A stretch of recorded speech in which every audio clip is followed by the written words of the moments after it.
Hello, this is Shannon Kleibrink, and you are listening to the Future of Curling Masterclasses presented by Curling Canada, with support from the World Curling Federation's Development Assistance Program.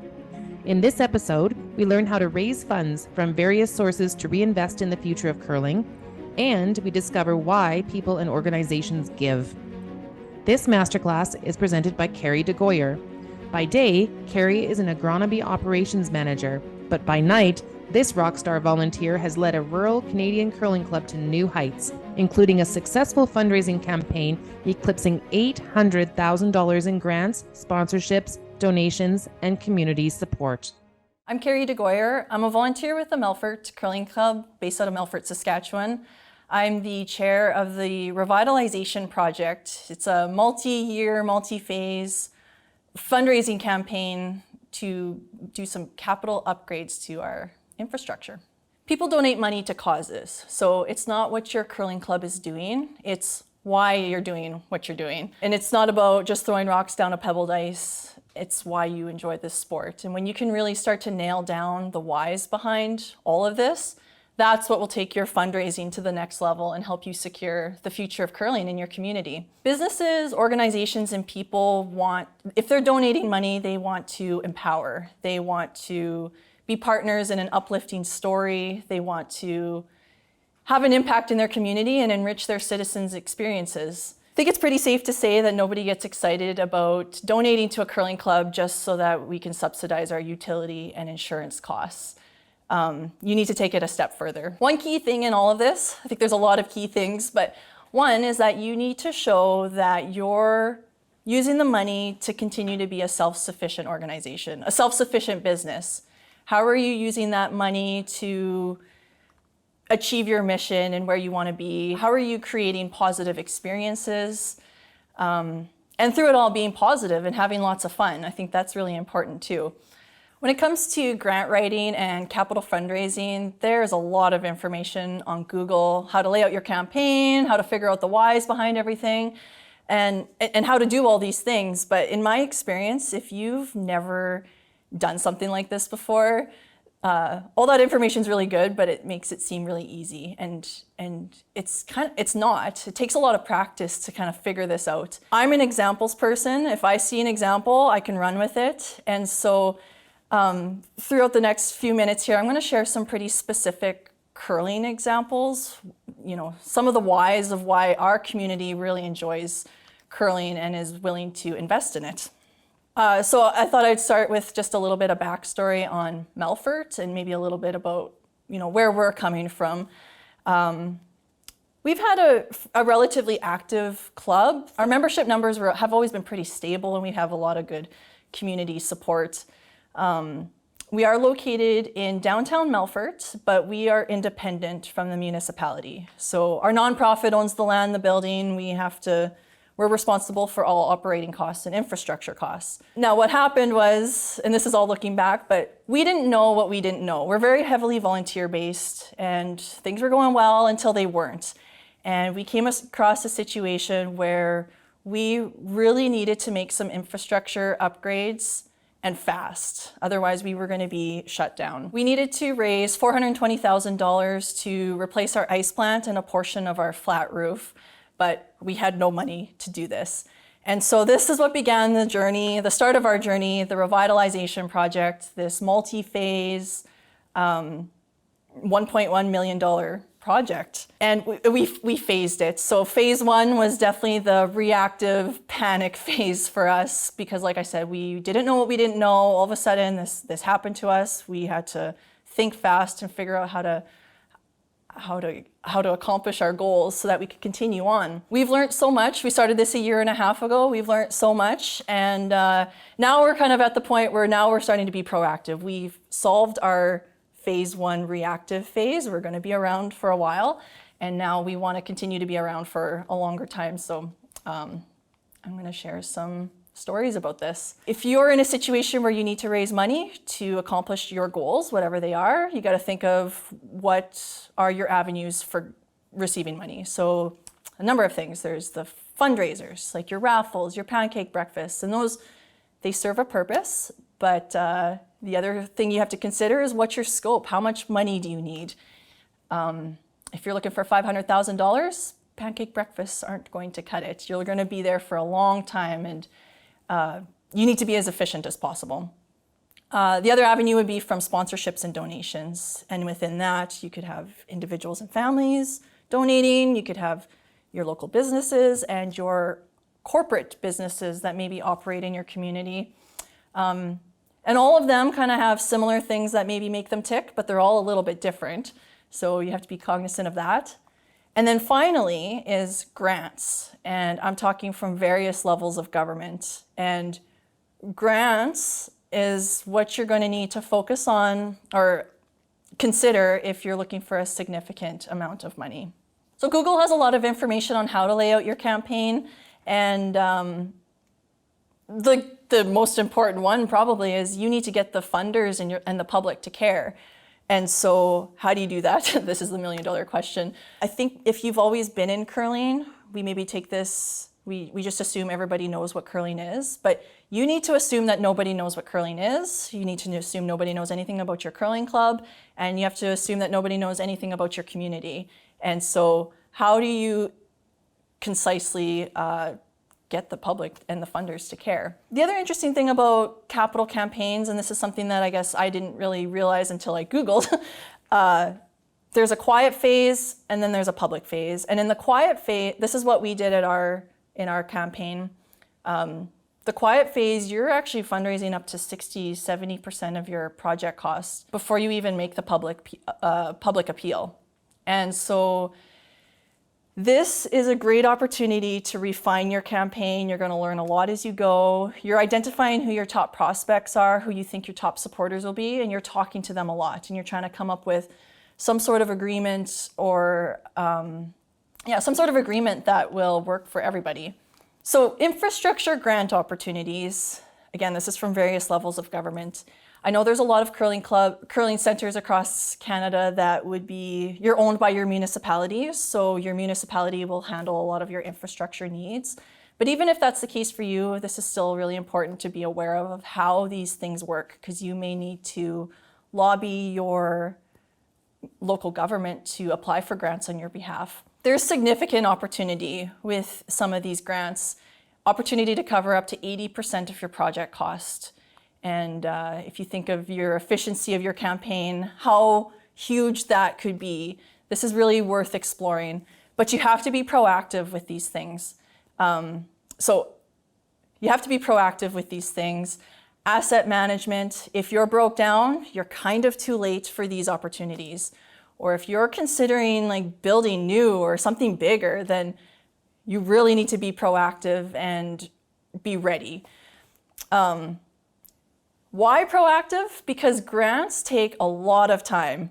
It takes a lot of time to apply for them. You have to gather all your data, you got to gather your information. Some grants require studies to be done. You need to get ready for that. The other thing is these grant opportunities aren't open all the time. So at this moment, if you were to look for infrastructure grant opportunities, at least in Saskatchewan, there's nothing available. All the money is used up at the moment. But someday it'll get replenished. And so you need to be ready for that. And then when these applications do open, they're only open for 2 months of the year. And then you apply for them, and then it takes months and sometimes over a year and a half to hear back on whether or not you're approved or not. I think one of our messages, or my messages, is that if we did it, you can too. No one in our organization had written a grant before, but we really, really needed this money. So we found inspiration, and we talked to a whole bunch of people that knew more than us, that had successfully received these grants before.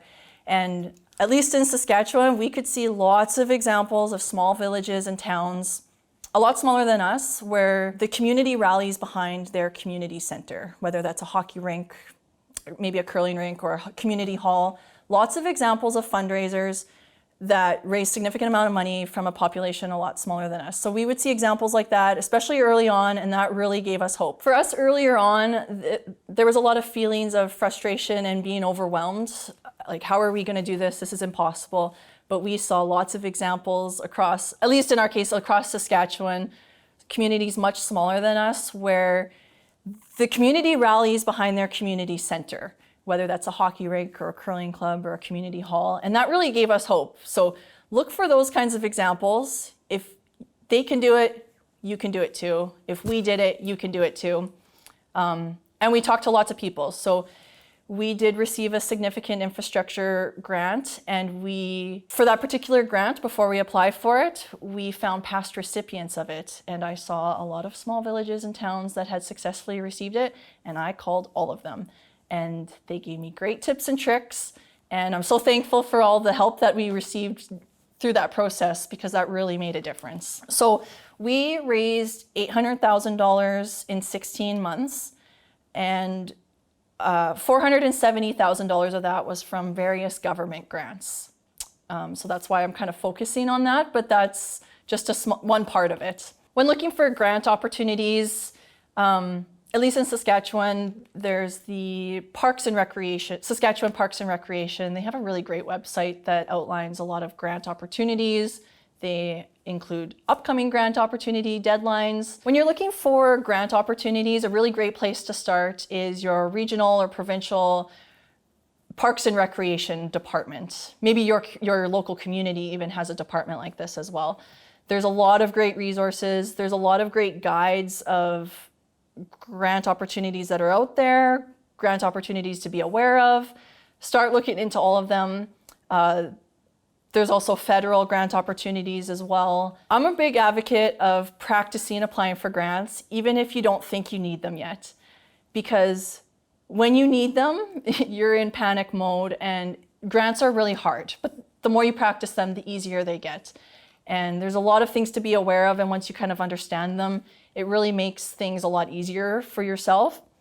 A couple points with grants specifically. A lot of them, and it's not even grants actually, a lot of them want to see that you have money in the bank already. This is grants, as well as a lot of corporate sponsors are also looking for this, because this signals to them that you are a shovel-ready project.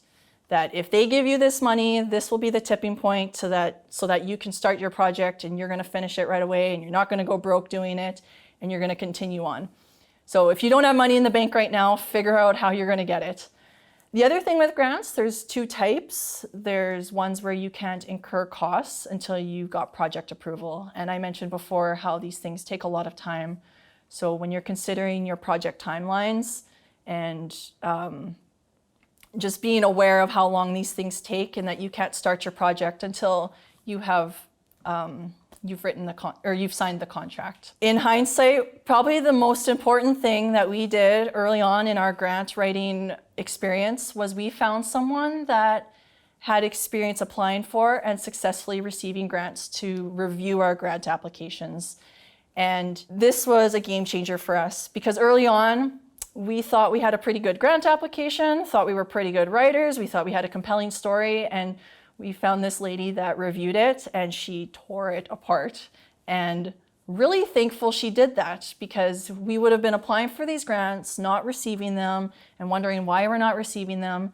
So it's always good to get an outsider's perspective on your grant applications. So I just said that writing grants is really hard and they take a lot of time. So a lot of people are probably thinking, well, I don't have time for this. What's the benefit of it?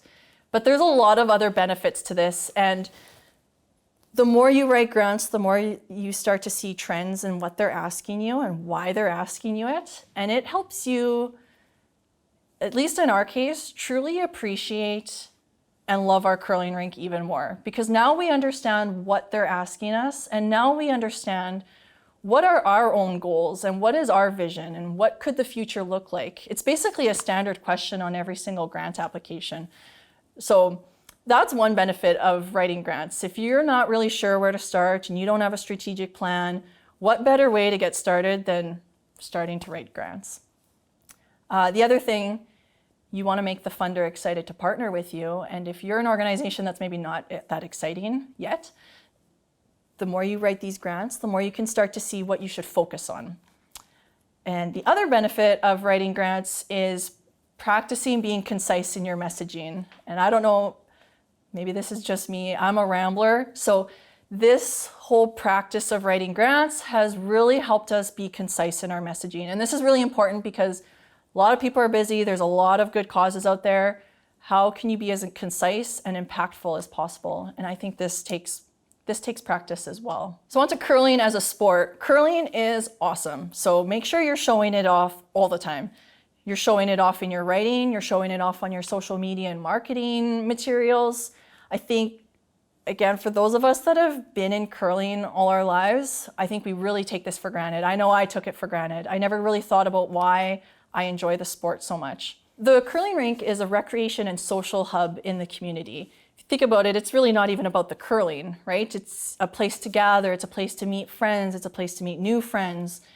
And so that's a really great thing for our communities.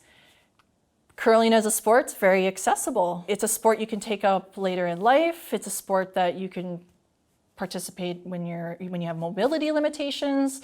Lots of accessibility to the sport. It's a lifelong sport. So you have youth, you have seniors, you have everybody in between. And when you're grant writing, this is a huge benefit to you because now you can apply for a whole range of grants. There's lots of grants that focus only on youth, a lot of grants that focus only on seniors. You can apply for them all. The other benefit of curling is it's affordable. Now be careful that you're not too affordable, that you're not making ends meet. But what I mean by this is more so, if you've never tried the sport before, all you need to do, at least in our club, all you need to do is show up with your money and your clean running shoes, and we provide all the equipment for you. So it's a very accessible sport in that sense too. It's affordable. And then finally, the economic benefits of the sport. Now, this is something that we would focus on maybe more so when we're talking to local businesses in your community.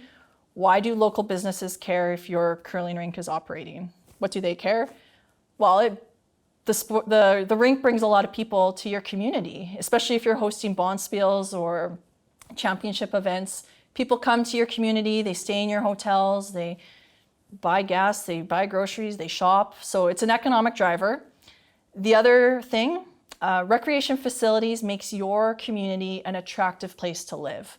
So it encourages prospective employees to move to your community, prospective customers to move to your community and stay there. So having attractive recreation facilities and having a curling rink does that. A note on partnerships and the reciprocity behind partnerships.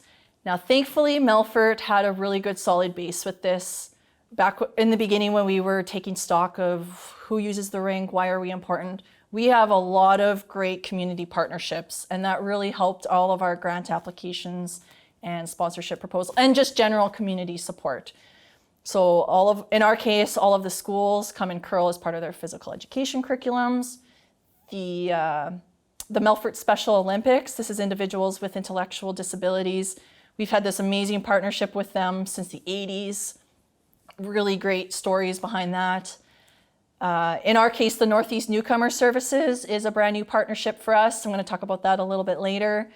And then the other thing that the other big community partnership relationships that we have has to do with other service groups and nonprofit organizations in our community.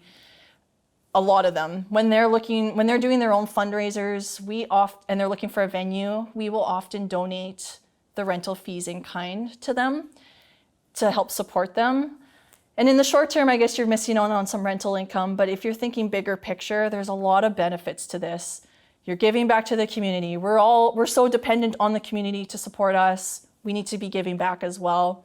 Other benefits, they'll write letters of support for you.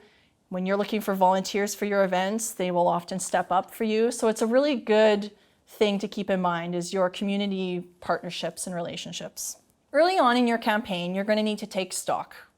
Who uses your rink? Why are you important?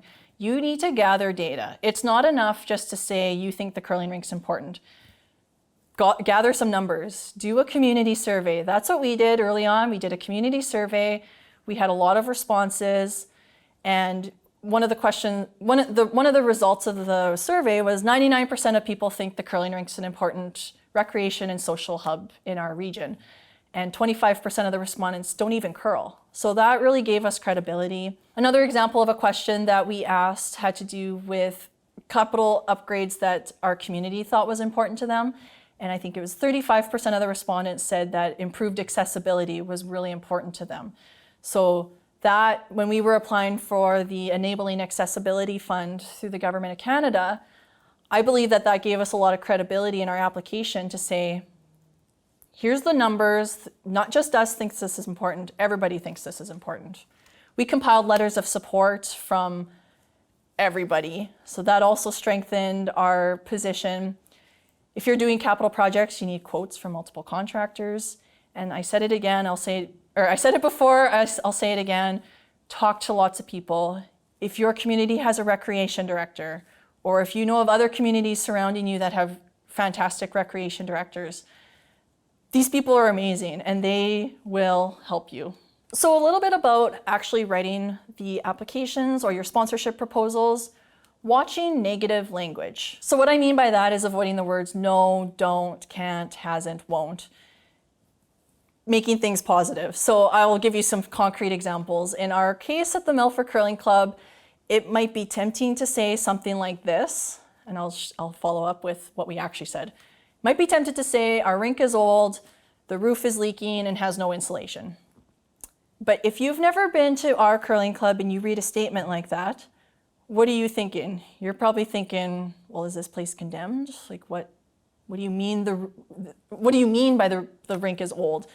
But that's not the case. That wasn't a right way to say that. Instead, you could say something like, while our facility is well maintained, the building structure requires an upgrade to meet building standards and increase energy efficiency. That's what we were doing. That sounds a lot better too. Another example, in our case, the kitchen hasn't been updated in 40 years. So you see how I have the word hasn't in there. And also, who cares if something hasn't been upgraded in 40 years? What are you doing?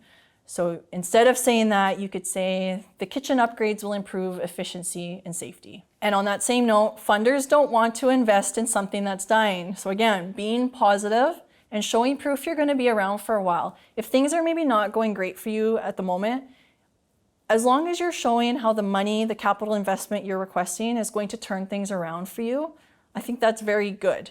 It's really hard to find money for operating expenses. If you're just doing what you're doing, there's no grants available for that, and you're going to have a hard time funding things you want to do. But for capital, you can find money for that, and new programming, you can also find money for that. It won't last forever, but you can find money for that. So you're just trying to think, how will this money help us be self-sustainable? And if you're a business, what does that mean?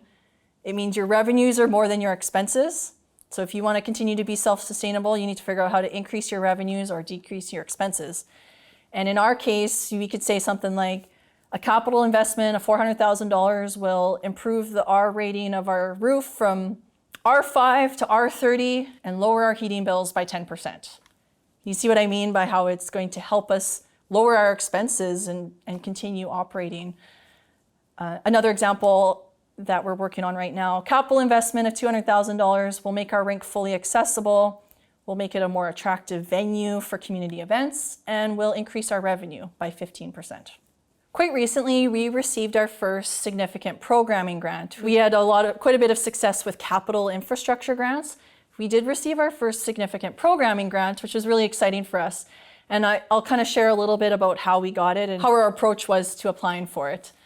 So the goal of this particular grant was to increase sport participation, in particular for equity-deserving groups. So if you're thinking of your own curling club, what are the barriers to your club implementing a new program?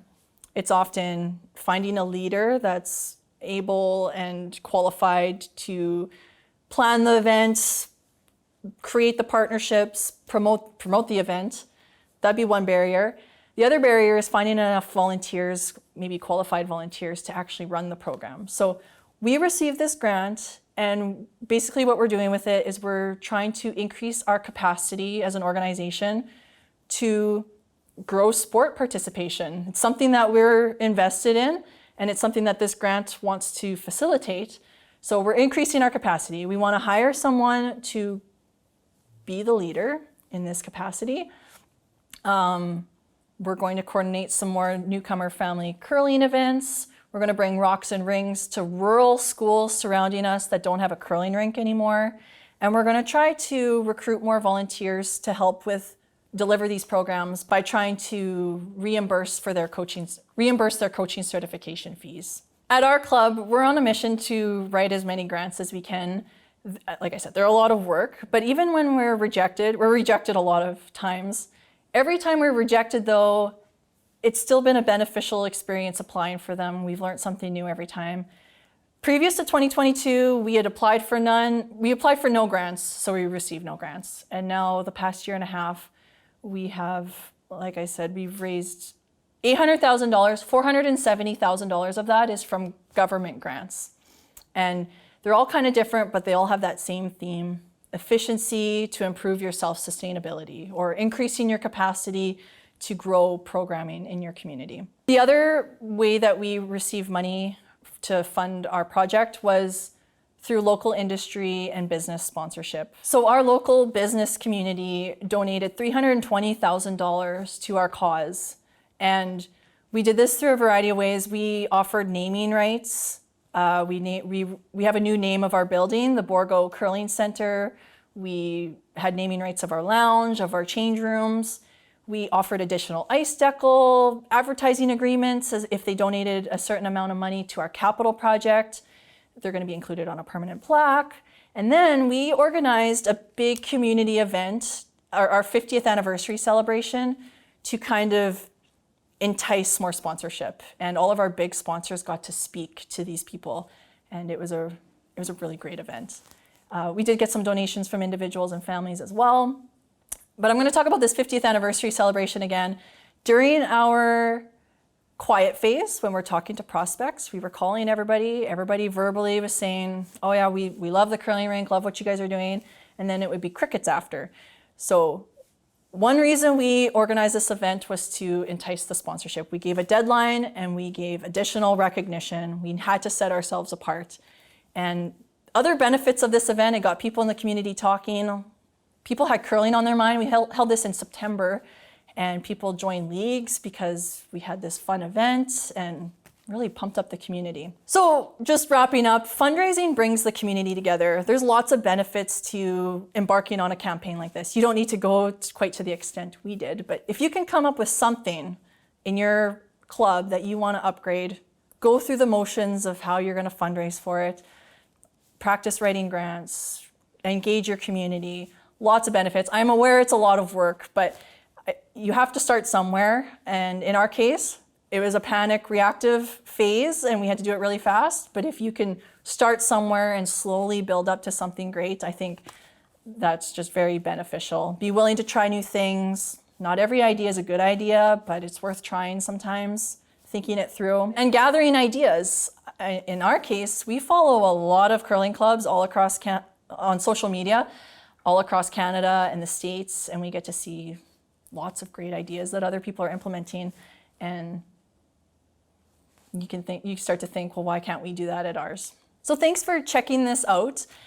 We were recently named the Curling Day Canada Festival location for 2024. So Melford's very excited to be the site of a national festival, and it's kind of bring everything together for us. And if you're looking for more information, follow us on our social media pages. We try to, because we're following a lot of other communities, we try to apply a lot of ideas that everybody else is doing already in our own club. So I hope this presentation was helpful. I wish you all the best in your own campaign. Thank you so much. See you.